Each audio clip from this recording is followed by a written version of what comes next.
ನಕಲಿ ಚಿನ್ನದ ನಾಣ್ಯ ನೀಡಿ ವಂಚಿಸುತ್ತಿದ್ದ ಇಬ್ಬರು ಖತರ್ನಾಕ್ ಕಳ್ಳರನ್ನು ಚಿತ್ರದುರ್ಗ ಗ್ರಾಮಾಂತರ ಪೊಲೀಸರು ಬಂಧಿಸುವಲ್ಲಿ ಯಶಸ್ವಿಯಾಗಿದ್ದಾರೆ.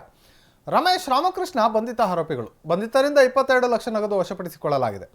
ತಮಿಳುನಾಡು ಮೂಲದ ಕೆ ಪಾಂಡೆ ಎಂಬಂತಹ ವ್ಯಕ್ತಿಗೆ ನಕಲಿ ಚಿನ್ನ ನೀಡಿ 35 ಲಕ್ಷ ರೂಪಾಯಿ ಪಡೆದು ಎಸ್ಕೇಪ್ ಆಗಿದ್ದರು. ರಮೇಶ್ ಹಾಗೂ ರಾಮಕೃಷ್ಣ ಜಮೀನು ಉಳುಮೆ ಮಾಡುವಂತಹ ವೇಳೆ ಚಿನ್ನದ ನಾಣ್ಯ ಸಿಕ್ಕಿದೆ ಎಂದು ಕೆ ಪಾಂಡೆಯನ್ನು ನಂಬಿಸಿ ವಂಚಿಸಿದ್ದಾರೆ. ಚಿತ್ರದುರ್ಗ ಗ್ರಾಮಾಂತರ ಪೊಲೀಸರು ಖಚಿತ ಮಾಹಿತಿ ಆಧರಿಸಿ ಗುಡ್ಡದ ರಂಗವನಹಳ್ಳಿ ಬಳಿ ಇಬ್ಬರು ಆರೋಪಿಗಳನ್ನು ಬಂಧಿಸಿದ್ದಾರೆ.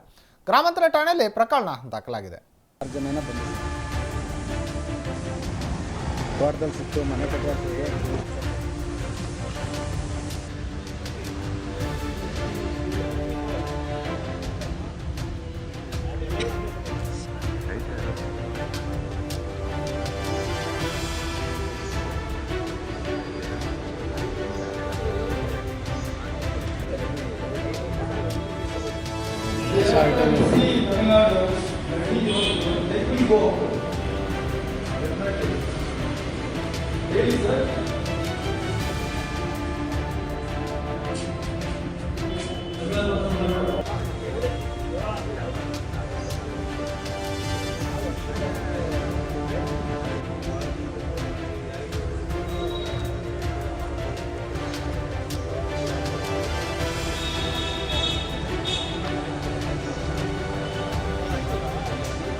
ಪಕ್ಕ ಗೋಲ್ಡ್ ಇತ್ತು, ಬಣ್ಣದ ಪಕ್ಕ ಗೋಲ್ಡ್. ಎಷ್ಟು ಪ್ಲಾನ್ ಇದೆ ನೋಡ್ರಿ.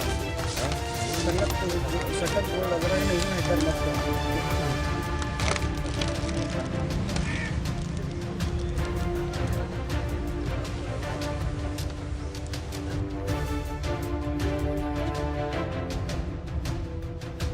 ಜನನ ಬಂದಿದೆ.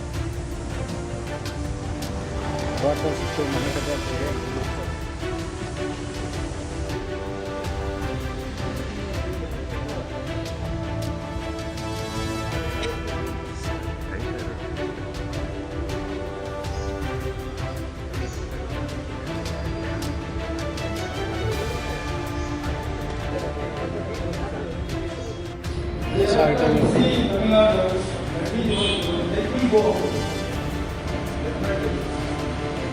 Hey, sir.